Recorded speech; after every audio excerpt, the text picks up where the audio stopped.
할렐루야, 감사합니다. 오늘 또 새벽을 깨우며 주님 앞에 나오신 모든 분들을 환영하고 축복합니다. 9월 4일 토요일 아침 우리에게 주신 하나님의 말씀은 갈라디아서 2장 11절에서 21절 말씀입니다. 사실 갈라디아서는 생각보다 쉬운 책은 아닙니다. 학자들 간에는 논쟁이 많은 책이기도 한데요. 오늘 본문은 매우 중요한 내용이 담겨져 있는 본문이라고 하겠습니다. 핵심 구절을 꼽는다면 16절이라고 할 수가 있겠고, 또 그리스도인들이 많이 사랑하고 암송하는 구절은 20절에 있지요. 20절만 따로 떼어서 우리가 많이 암송을 하고 묵상을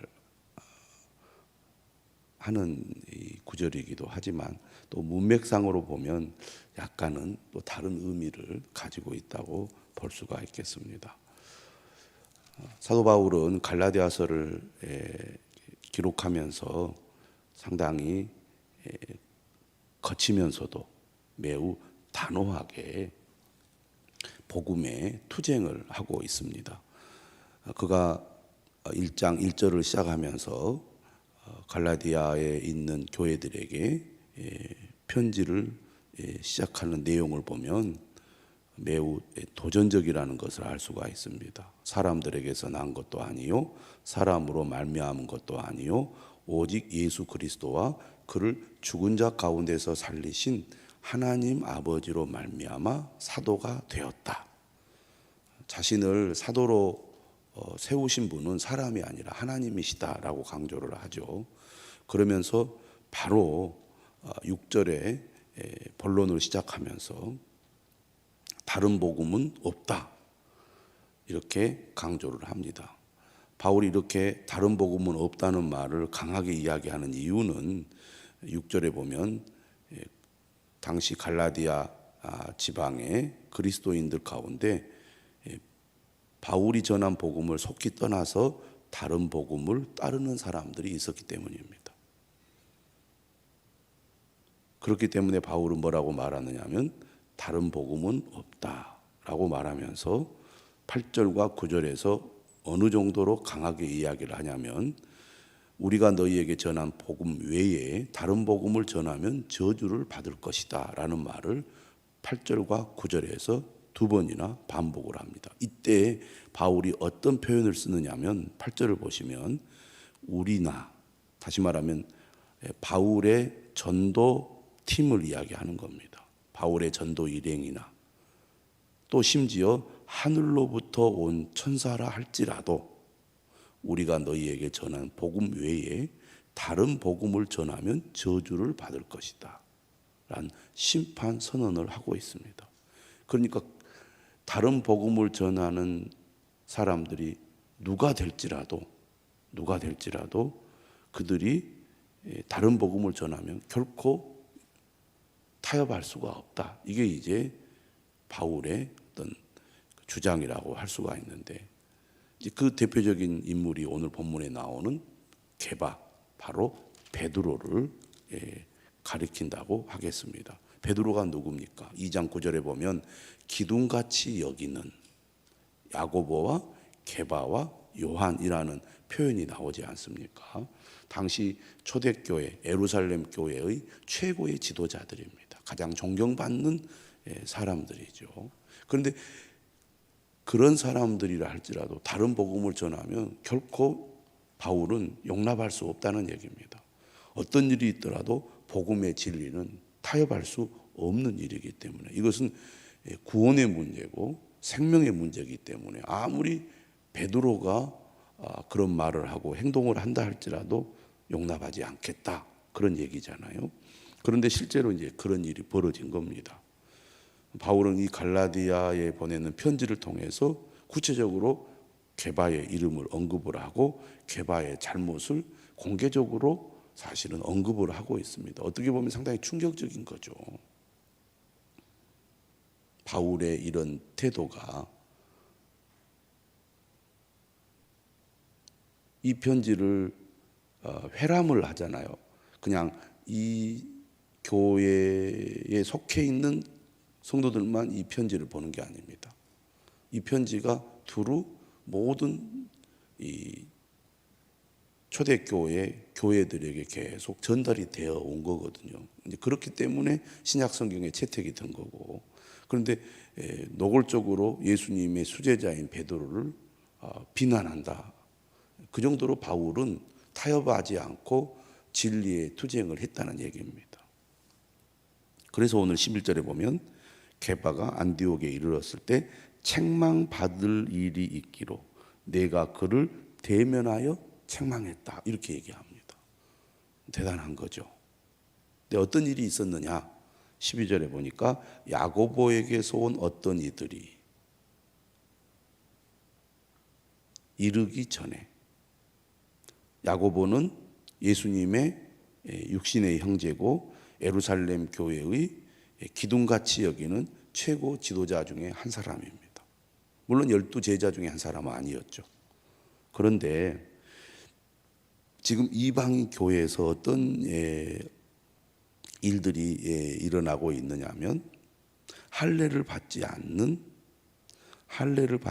이방인 그리스도인들의 그 신앙 이 행위에 대해서 팔레스타인에 있는 유대인들이 매우 불쾌하게 여긴 겁니다. 저들이 하나님을 믿는다고 하는데 할례도 받지 않고 율법을 지키지 않는 것을 보고 그와 동일한 믿음을 가지고 있는 유대인 그리스도인들에 대해서도 예수 그리스도를 믿지 않는 유대인들이 매우 부정적으로 그들을 바라보고 그들에 대한 어떤 박해를 가했다는 얘기거든요. 이제 그런 차원에서 뭔가 이 이방인 그리스도인들에 대한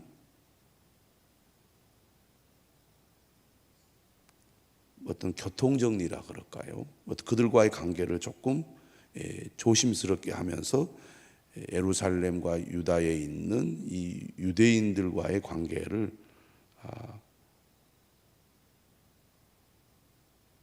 조심스럽게, 다시 말하면 그들의 박해로 인하여 유대에 있는 그리스도인들이 좀 박해를 덜 받도록 해야 되겠다는 그런 방침이 있었던 것 같습니다. 그래서 어떤 측면에서는 점검하기 위하여 이방 지역에 있는, 특히 이제 안디옥이죠. 안디옥이 이방인 복음 전도의 사실은 출발 지역이지 않습니까?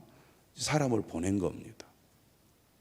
그런데 이때 게바가 이방인과 함께 식사를 하고 있었는데 그들이 오자 할례자들을 두려워하여 떠나 물러갔다는 겁니다.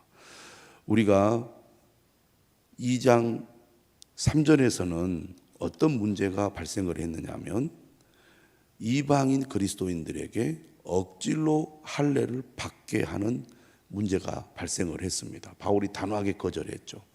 그러니까 지금 초대교회 이방인 그리스도인들에게 어떤 지금 도전이 들어왔느냐면 이방인들도 예수 그리스도를 믿는 사람들은 할례를 받아야 한다. 그리고 오늘 본문은 그들도 유대인들의 음식 규례를 따라야 된다. 그러니까 초대교회의 가장 큰 이슈가 바로 할례와 음식법이었습니다. 예수 그리스도를 믿는 것만으로는 안 된다는 거죠.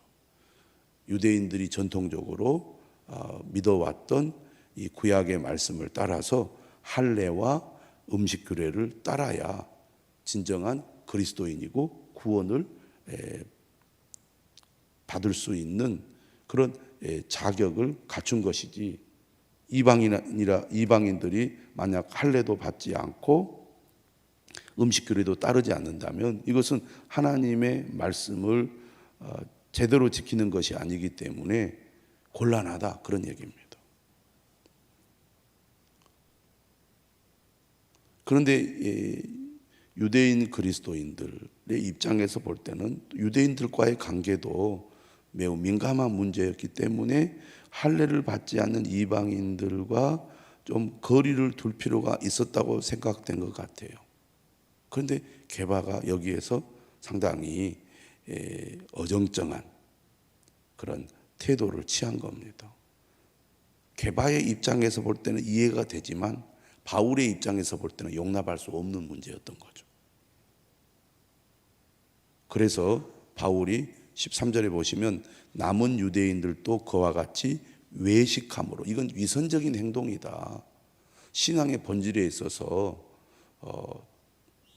이방인 그리스도인들은 지금까지 이 문제에 있어서 이것은 본질이 아니고 예수 그리스도를 믿는 믿음이 본질이기 때문에 음식을 가리는 것과 가리지 않는 것은 중요한 문제가 아니다고 판단을 했는데, 또 그렇게 생각해 왔고 동의해 왔던 게바가 지금 이 시점에서 이처럼 위선적인 행동을 한 것에 대해서 매우 큰 반발을 하고 있는 겁니다.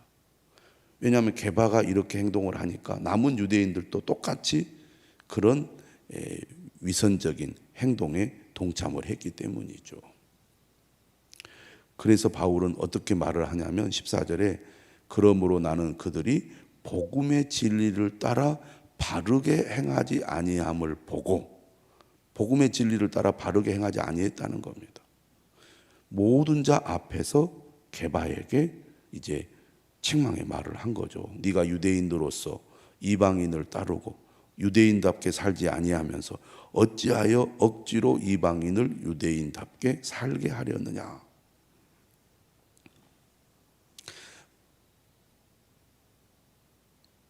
바울이 이렇게 강하게 게바를 책망한 사건을 기록한 이유가 어디 있겠습니까? 지금 현재 갈라디아 교회에 몰래 들어와서 이방인 그리스도인들을 향하여 너희들도 할례를 받아라 이렇게 강하게 주장을 하니까 내가 게바도 용납하지 않는데 너희들 어림도 없다 그런 얘기입니다.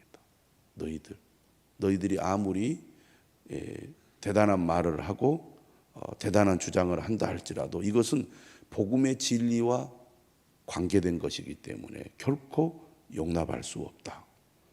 이런 이제 바울의 주장이라고 하겠습니다. 바울은 누구보다도 율법을 잘 아는 사람이고 철저하게 바리새인으로서 율법을 지켜온 사람이잖아요. 그렇기 때문에 율법의 본질을 누구보다 잘 압니다. 근데 그가 예수 그리스도를 믿고 나서 내린 결론은 무엇입니까? 아무리 우리가 최선을 다하고 열심을 다해도 하나님의 율법을 온전히 지킬 수 있는 능력이 우리에게 없다는 것을, 인간에게는 없다는 것을 바울은 철저히 깨달은 사람입니다. 하나님의 은혜가 아니면 우리는 하나님의 용납, 하나님의 구원을 받을 수 있는 존재가 못 된다는 얘기죠. 베드로도 그 사실을 너무나 잘 알고 있었습니다. 자신들도 하나님의 말씀에 온전히 순종할 능력이 없으면서 이방인들에게 하나님의 율법을 온전히 지키라고 요구하는 것은 그것은 매우 위선적이고 어리석은 주장이라는 얘기입니다. 그러면서 15절에 얘기를 하죠. 우리는 본래 유대인이요 이방 죄인이 아니로되.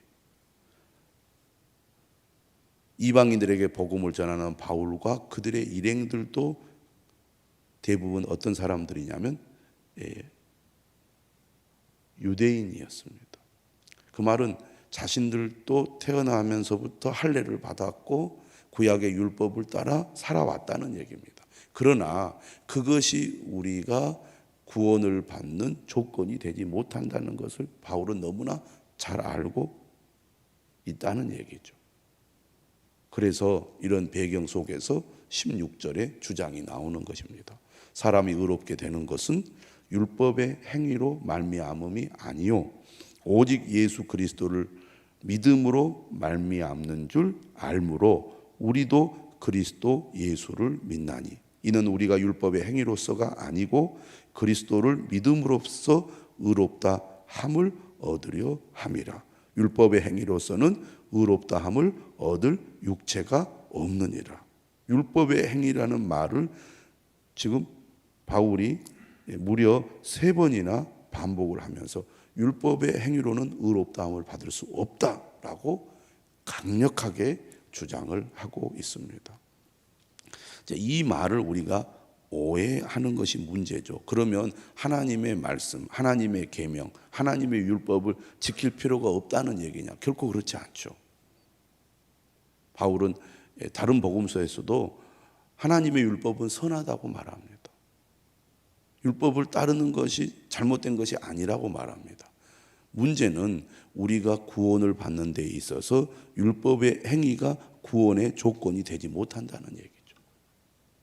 왜냐하면 우리가 구원을 받을 수 있는 것은 오직 예수 그리스도가 우리 죄를 대신하여 십자가에 못 박혀 죽으셨기 때문에 우리가 죄로부터 구원을 받을 수 있는 것이지, 우리의 선한 행위나 율법의 어떤 실천으로는 우리가 구원을 받을 수 없다는 얘기입니다. 그런데 지금 유대인 그리스도인들은 뭐라고 주장하느냐? 우리가 사도행전 15장에도 여러분 읽어보면 그들의 주장이 나오는데, 예수 그리스도를 믿는 것만으로는 구원을 받을 수 없다. 할례를 받아야 된다. 음식의 규례를 따라야 된다. 이렇게 얘기를 하는 거잖아요. 그 말은 뭐냐면 예수 그리스도가 우리의 구원자로서 완전하지 못하다는 얘기입니다. 예수 그리스도가 우리의 구원자로서 완전하지 못하다는 것은 결국 예수께서 십자가에 못 박혀 죽은 것이 우리를 구원하기 위한 충분 조건이 되지 못한다는 얘기가 되거든요. 그건 있을 수 없다는 얘기입니다.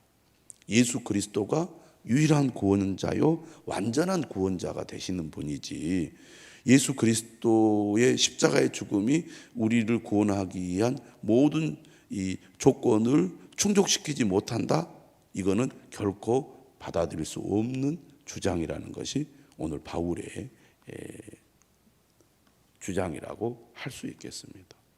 우리가 죄로부터 사함을 받고 하나님 앞에 너는 이제 죄가 없다, 너는 이제 의로운 자다라고 하나님께 인정을 받을 수 있는 것은 예수 그리스도께서 우리를 위해 십자가에 못 박혀 죽으셨기 때문에, 그 예수 그리스도를 주님으로 믿는 자들이 구원을 받는 것이지, 우리의 노력이나 우리의 어떤 행위로 구원을 받을 수 없다는 얘기죠. 17절에 말합니다. 만일 우리가 그리스도 안에서 의롭게 되려 하다가 죄인으로 드러나면 그리스도께서 죄를 짓게 하는 자냐? 결코 그럴 수 없느니라.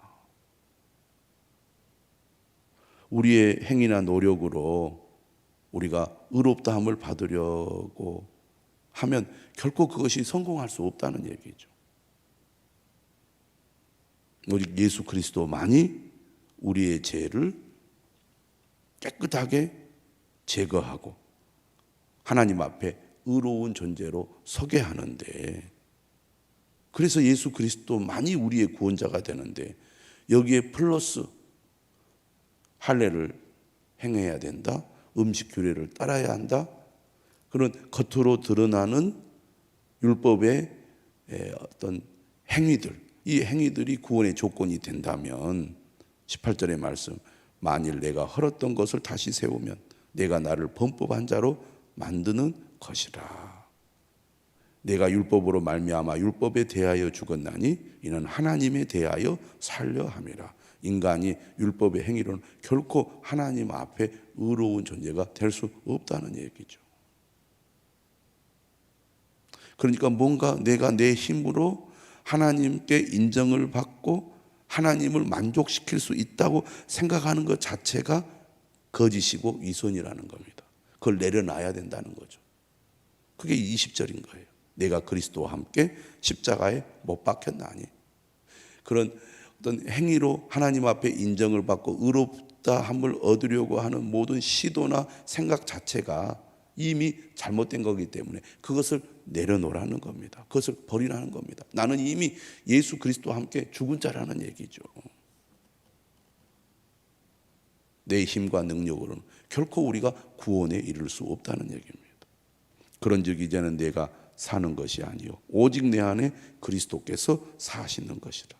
이제 내가 육체 가운데 사는 것은 나를 사랑하사 나를 위하여 자기 자신을 버리신 하나님의 아들을 믿는 믿음 안에서 사는 것이라. 그러니까 그리스도인으로 산다는 것은 내가 예수 믿기 전과 똑같이 죄를 짓고 세상의 욕심을 따라 악한 길로 가는 것이 아닙니다. 나는 이제 죽은 자요 내 안에 살아계신 그리스도가 나의 주인이 되어 나를 인도하고 나에게 능력을 주어서 그리스도를 믿는 믿음 안에서 살아가는 것이죠. 그러니까 오히려 예수 그리스도를 믿는 믿음을 가진 성도들은 자신이 죽은 자라고 고백하고 오직 그리스도의 뜻에 내가 복종하기 때문에 오히려 기쁨으로 감사함으로 오히려 더 큰 능력을 가지고 하나님의 말씀에 순종하는 삶을 살게 된다는 겁니다. 그러니까 율법의 행위로 우리가 의롭다함을 받는 것이 아니라 그리스도를 믿는 믿음으로 의롭다함을 받는 성도들은 아무렇게나 방종하며 죄를 짓고 불법을 행하는 삶을 사는 사람들이 아닙니다. 오히려 예수 그리스도를 믿기 때문에 예수 그리스도를 믿는 믿음으로 말미암아 의롭다함을 받고 구원을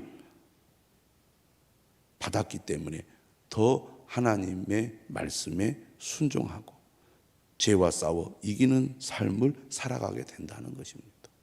그러니까 믿음으로 의롭다함을 받는 것이 우리가 아무렇게나 사는 삶을 우리가 당연하게 여기는 것이 아니다. 나는 믿었으니까, 나는 구원받았으니까, 나는 구원의 확신을 가지고 있으니까 아무렇게나 살아도 내가 구원받는데 지장이 없어. 이거는 잘못된 믿음이라는 얘기죠. 진짜 믿으면 삶이 달라지고 달라져야 한다는 얘기입니다. 그러니까 헷갈리잖아요. 어떤 면에서는. 우리가 구원을 받기 위해서 말씀에 순종하는 게 아니라 예수 그리스도로 말미암아 구원을 받은 자이기 때문에 오히려 말씀에 순종하는 자가 된다는 얘기입니다. 내가 하나님의 은혜를 패하지 아니하노니 만일 의롭게 되는 것이 율법으로 말미암으면 그리스도께서 헛되이 죽으셨느니라. 그리스도께서 헛되이 죽으셨느니라. 믿음으로 구원을 받는 것이 아니라 율법의 행위로 구원을 받는다면 그리스도께서 헛되이 죽는 것이죠. 오직 하나님의 은혜, 다시 말하면 우리를 대신하여 십자가에 못 박혀 죽으신 예수 그리스도로 말미암아 우리가 의롭게 되는 겁니다. 그러니까 우리가 구원을 받는 것도 결코 우리의 노력이나 능력으로 되는 것이 아니고 하나님의 은혜로 되는 것이고, 우리가 예수 그리스도를 믿고 믿음으로 사는 것도 내 노력이나 능력으로 되는 게 아니라 하나님이 주신 은혜로, 하나님이 주시는 힘으로 우리가 믿음의 삶을 사는 것입니다. 그래서 우리가 믿음의 길을 들어설 때도 하나님의 은혜가 절실히 필요하고, 계속 믿음을 가지고 살아가는데도 하나님의 은혜가 우리에게는 꼭 필요한 겁니다. 그래서 오늘도 우리가 새벽을 깨우며 기도하는 거 아닙니까? 나는 죽은 자입니다. 그리스도가 나를 다스려 주옵소서. 나는 오늘도 하나님의 은혜가 필요합니다. 하나님 나를 인도해 주시옵소서. 나를 도와주시옵소서. 주님의 능력으로 오늘 하루도 살아가기를 원합니다. 그런 마음으로 우리가 기도하는 줄 믿습니다. 오늘 하루도 하나님께서 우리 사랑하는 모든 성도들에게 이 은혜를 주시기를 바랍니다. 기도하겠습니다. 하나님